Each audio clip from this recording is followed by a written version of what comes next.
let's do the manual work at the moment. Let's go coin by coin and see if we find something that it's worth launching. This one has been around for a while. Which one picks? Let me take a look at that one. No, it's probably not a good idea on that one, because if you see, the overall trend has been bearish, so it could get quite risky to launch this one right now just because of the overall trend of the market. Let's see another one. Let's try this one out. It's called, yeah, that one.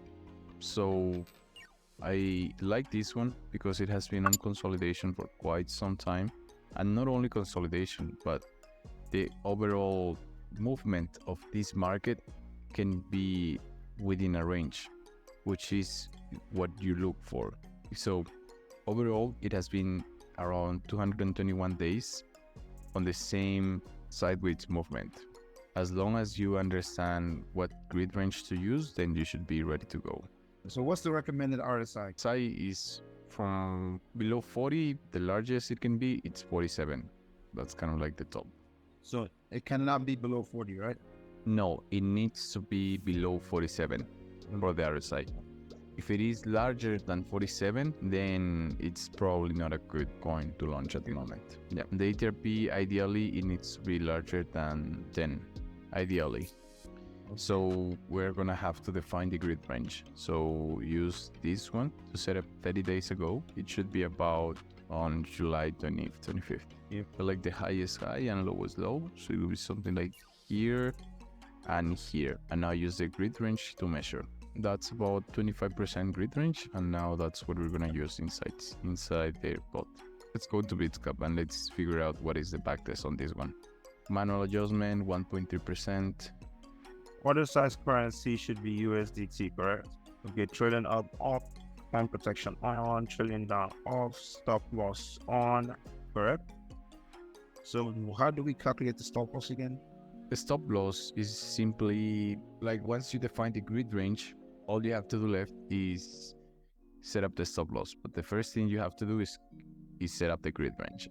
And then the final thing you do is set up the stop loss. So yeah, let's set this up with what was the grid range that you got? Negative 25.3. So yeah, let's define that.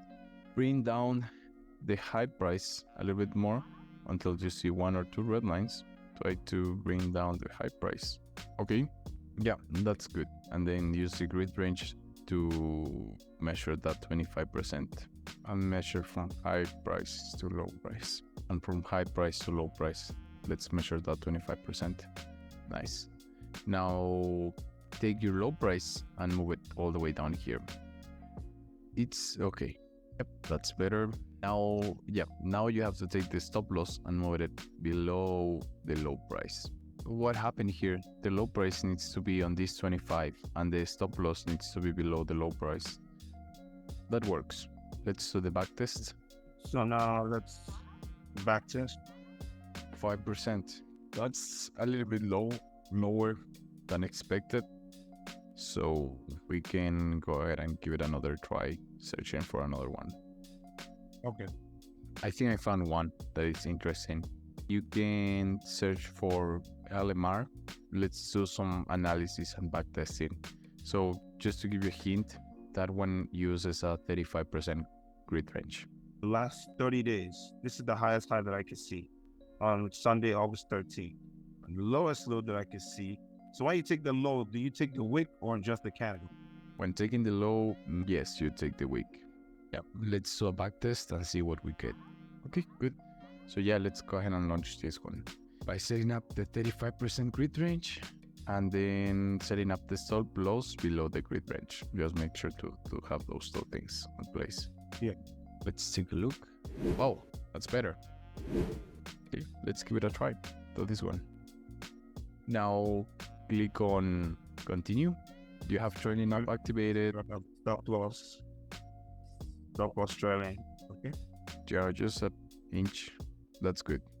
That's maybe less until you have one or two, because right now you have three. Okay. Now let's continue and launch the bot.